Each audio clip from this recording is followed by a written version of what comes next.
की रौनक स्टॉक में बनती दिखाई देगी। आज 1.1% ऊपर है, लेकिन अगर आप इसकी ट्रैजेक्टरी मैप करें पिछले कुछ सालों में तो आपको समझ में आएगा कि स्टॉक ने वाकई में किस तरह का हरकत, किस तरह के रिटर्न्स दिखाए हैं। पिछले एक महीने में 6.5% तक के रिटर्न्स इसके बनते हुए दिखाई दिए और 3 महीने तक अगर आप स्टॉक को होल्ड कर रहे हैं तो 20% आपके हाथ में है।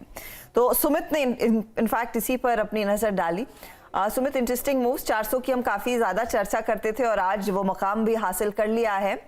ये बताइए कि किस वजह से इन लेवल्स पर ये स्टॉक बैठता हुआ दिखाई दे रहा है? क्या वजह है कि आईटी की फिक्र आईटीसी के जरिए लोग भुला रहे हैं? तो आईटीसी आज जो नए रिकॉर्ड स्तरों पर पहुंचता हुआ दिखाई पड़ा और एक शानदार जर्नी इसने दिखाई है। हालांकि जर्नी इतनी आसान नहीं थी, लेकिन फिर भी रिकॉर्ड स्तरों पर आईटीसी आज 400 रुपए पर शेयर के पार ये पहुंचता हुआ दिखाई पड़ा। देश की दूसरी सबसे बड़ी एफएमसीजी कंपनी, लेकिन अगर आप मार्केट कैप के लिहाज से देखेंगे तो 8वीं सबसे बड़ी कंपनी भारत की बनता हुआ दिखाई पड़ा। ऑलमोस्ट 5 लाख करोड़ की मार्केट कैप इसने आज हिट किया और जो 6 लाख करोड़ की टॉप मार्केट कैप है, यानी कि सबसे बड़ी एफएमसीजी कंपनी की मार्केट कैप 6 लाख करोड़ है। रफ्तार 21% के आसपास की साल में ग्रोथ देखने को मिली। 1 साल में 48% और 3 साल में 112% के आसपास की जर्नी रही। लेकिन ये जर्नी के पीछे कुछ ट्रिगर जो बने वो बने इसके अच्छे वैल्यूएशन। 27 के मल्टीपल में इतनी बढ़िया तेजी के बाद भी ये शेयर कामकाज कर रहा है। सिगरेट बिजनेस में एक अच्छी ग्रोथ देखने को मिली है। एफएमसीजी बिजनेस के अंदर एक बढ़िया टर्न अराउंड या पिकअप आता हुआ दिखाई पड़ रहा है। होटल बिजनेस बहुत स्ट्रांगली कम बैक करके गया, खासतौर से कोविड के बाद। और एक और इंटरेस्टिंग पार्ट की बजट के अंदर भी कोई खास बड़ा मूव सरकार ने नेगेटिव नहीं दिया, वो भी एक अच्छे ट्रेल विनिंग तौर पे इसमें काम किया।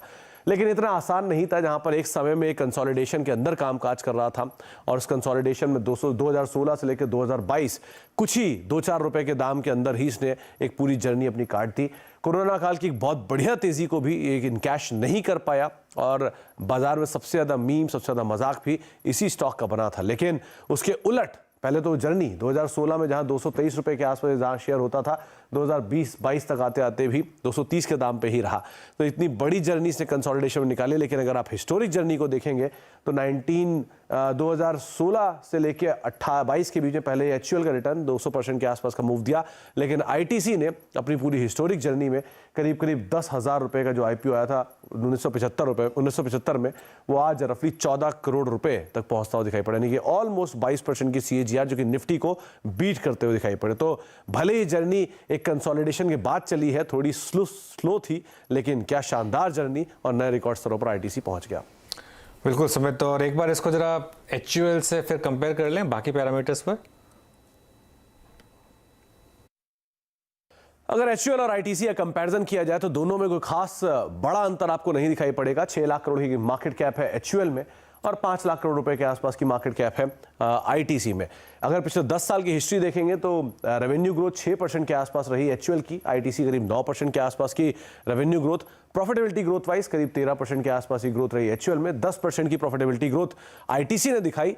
इसके अलावा स्टॉक वाइज करीब 18% की स्टॉक वाइज ग्रोथ रही पिछले 10 सालों में एचयूएल में और करीब 7 से 8% के आसपास की स्टॉक वाइज ग्रोथ देखने को मिली आईटीसी में। वैल्यूएशन वाइज एचयूएल जो करीब 61 के मल्टीपल पे भी कामकाज कर रहा है, आईटीसी इतनी बड़ी तेजी के बाद भी महज 27 के मल्टीपल पे कामकाज करता हुआ दिखाई पड़ा। तो एक क्रॉस कंपैरिजन देश की 2 दिग्गज एफएमसीजी कंपनियों के बीच में। बिल्कुल, बस इसमें एक चीज़ अब आपको समझनी होगी कि क्यों ये डिफरेंशियल है और ये क्यों ये डिफरेंशियल रहेगा। ब्रिज हो सकता है भले, लेकिन ऐसा नहीं हो सकता कि आप आईटीसी को भी एचयूएल की वैल्यूएशंस दे दें। उसके 2 कारण हैं। एक तो आईटीसी का ब्रेड एंड बटर बिजनेस जो है वो अभी भी एक सिगरेट बिजनेस है, जिसमें एक हो या ना हो 2